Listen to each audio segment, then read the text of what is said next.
Shalom. Sekali lagi saya mengucapkan shalom.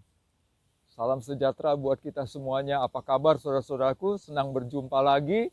Kalaupun kami menjumpai saudara-saudara melalui tayangan video ini, tapi kami terus bersyukur dan kami terus berdoa supaya saudara-saudara juga semuanya kita dalam keadaan sehat, tetap semangat. Amin. Nah, mumpung ada waktu, mumpung kita bisa berjumpa lagi dan ada kesempatan, mari saya mau mengajak kita bersekutu kembali dengan Tuhan. Ini timing yang indah, ini waktu yang indah. Kita mau datang kepada Tuhan, saudara-saudara. Ambil Alkitab saudara, mari kita mau belajar firman-Nya pada kesempatan yang indah ini dari kitab 2 Korintus. 2 Korintus 8 ayat 1 sampai 5. 2 Korintus ke-8 ayat 1 sampai 5, demikian firman Tuhan. Saudara-saudara, kami hendak memberitahukan kepada kamu tentang kasih karunia yang dianugerahkan kepada jemaat-jemaat di Makedonia. Selagi dicobai dengan berat dalam pelbagai penderitaan, sukacita mereka meluap, dan meskipun mereka sangat miskin, namun mereka kaya dalam kemurahan. Aku bersaksi bahwa mereka telah memberikan menurut kemampuan mereka, bahkan melampaui kemampuan mereka. Dengan kerelaan sendiri, mereka meminta dan mendesak kepada kami supaya mereka juga beroleh kasih karunia untuk mengambil bagian dalam pelayanan kepada orang-orang kudus. Mereka memberikan lebih banyak daripada yang kami harapkan. Mereka memberikan diri mereka pertama-tama kepada Allah, kemudian oleh karena kehendak Allah juga kepada kami. Saudara-saudaraku yang dikasihi oleh Tuhan, tema pembelajaran firman-Nya pada kesempatan kali ini berbicara tentang jangan pelit. Ya, jangan pelit saudara-saudara ya. Kita berbicara tentang sesuatu yang unik. Salah satu prinsip penting dalam kehidupan kerohanian kita adalah juga tentang memberi persembahan atau memberi kepada Tuhan. Saudara-saudaraku yang dikasihi Tuhan, ada banyak orang menganggap ini hal sepele, ada banyak orang menganggap ini hal yang tidak penting, sekedar memberi kolekte, memberi kepada orang miskin, memberi sedekah di jalan dan sebagainya. Saudara, ini bukan soal prinsip yang sederhana, ini bukan soal yang biasa-biasa, tapi ini prinsip rohani yang sangat penting, sama khususnya dengan yang seperti prinsip rohani dibaptis, prinsip rohani lahir baru, dan sebagainya, berdoa. Ini juga sangat penting, saudara-saudara. Ya, nanti kita akan melihat.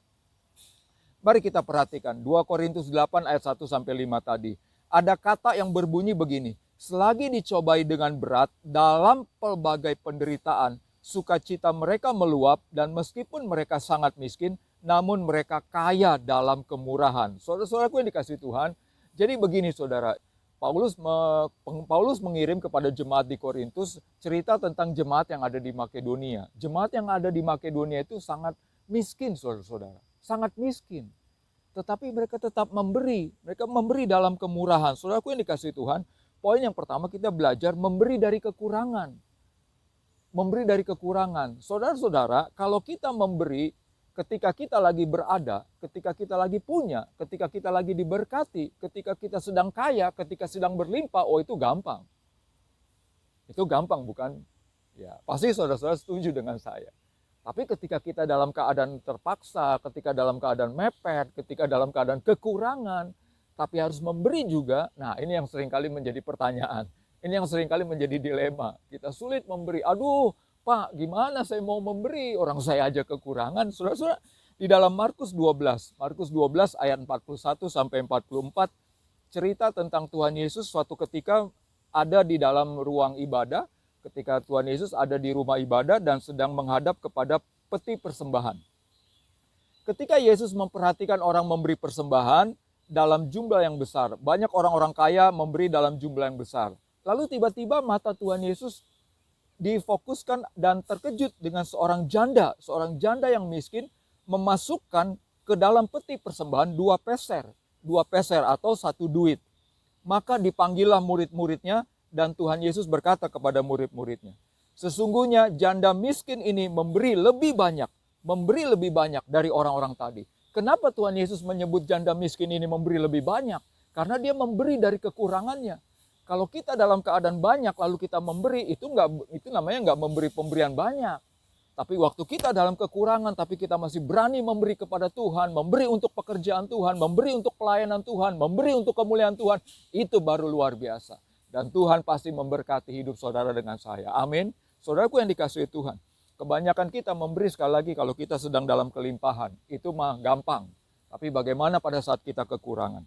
Yakobus 2 ayat 15-16. Jika seorang saudara atau saudari tidak mempunyai pakaian dan kekurangan makanan sehari-hari, dan seorang dari antara kamu berkata, selamat jalan, kenakanlah kain panas dan makanlah sampai kenyang.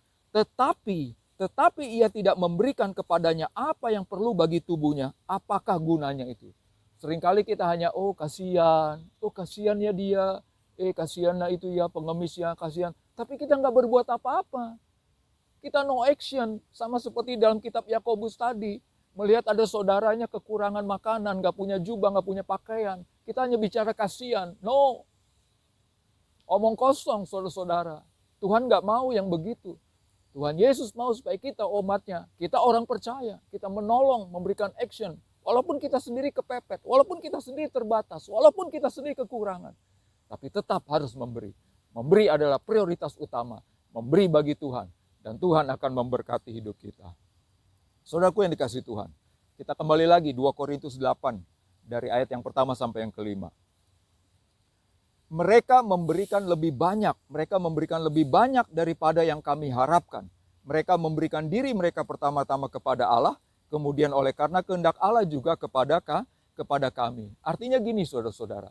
Jemaat di Makedonia, Paulus menceritakan jemaat di Makedonia itu memberi sebelum diminta.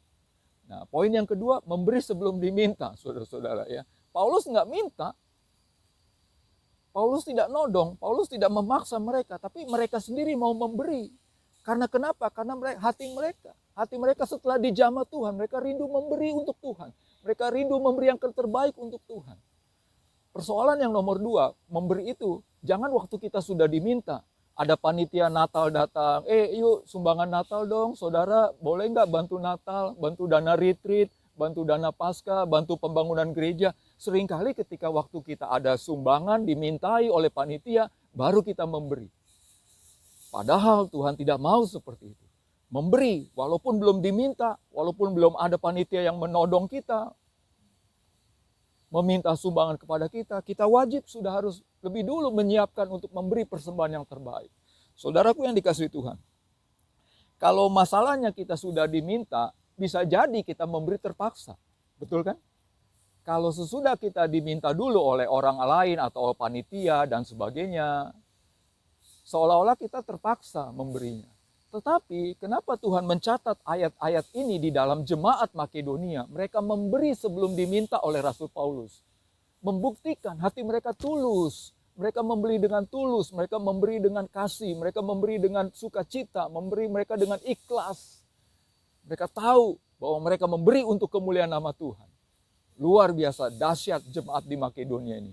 Adakah saudara dan saya rindu senantiasa memberi untuk pekerjaan Tuhan, memberi untuk pelayanan Tuhan, tanpa harus diminta-minta dulu, tanpa harus didatangi dahulu oleh majelis, oleh panitia-panitia dan sebagainya dan sebagainya. Saudaraku yang dikasihi Tuhan.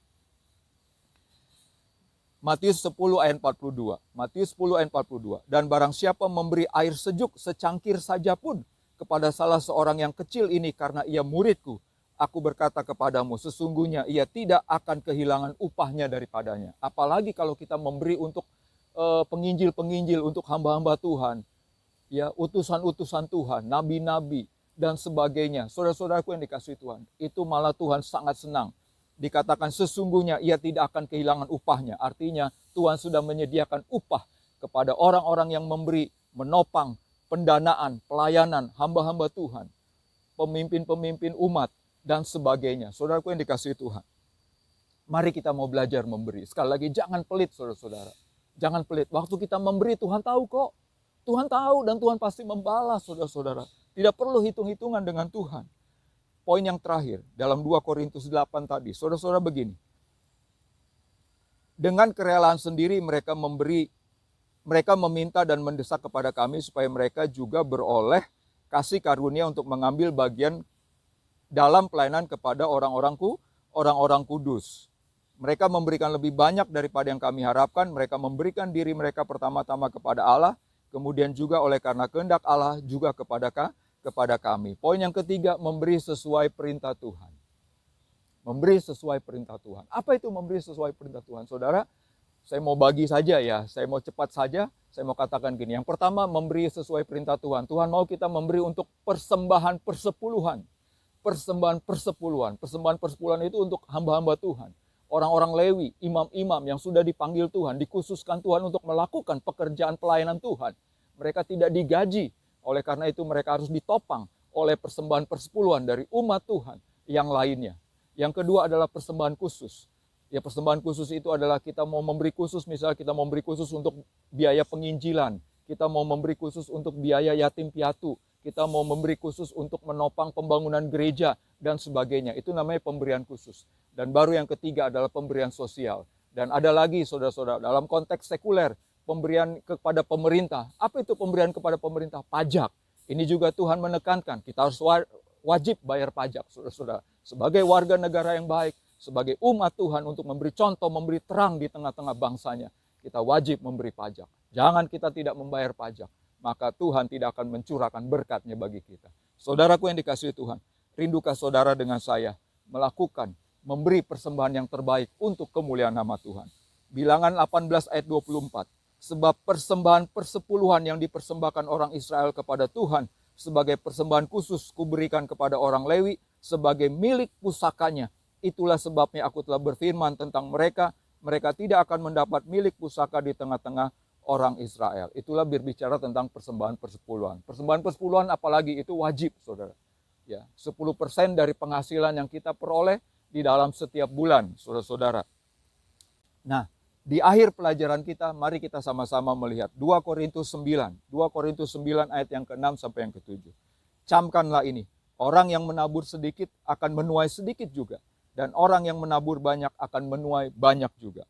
Hendaklah masing-masing memberi menurut kerelaan hatinya, jangan dengan sedih hati atau karena paksaan. Sebab Allah mengasihi orang yang memberi dengan sukacita. Tuhan mau kita memberi dengan sukacita. Tuhan mau memberi kita walaupun dalam kekurangan, dalam kesederhanaan. Tuhan mau kita memberi sebelum diminta. Tuhan mau kita memberi yang sesuai dengan apa yang Tuhan perintahkan, persembahan persepuluhan, persembahan khusus, persembahan sosial, persembahan pajak kepada pemerintah, dan yang lainnya lagi.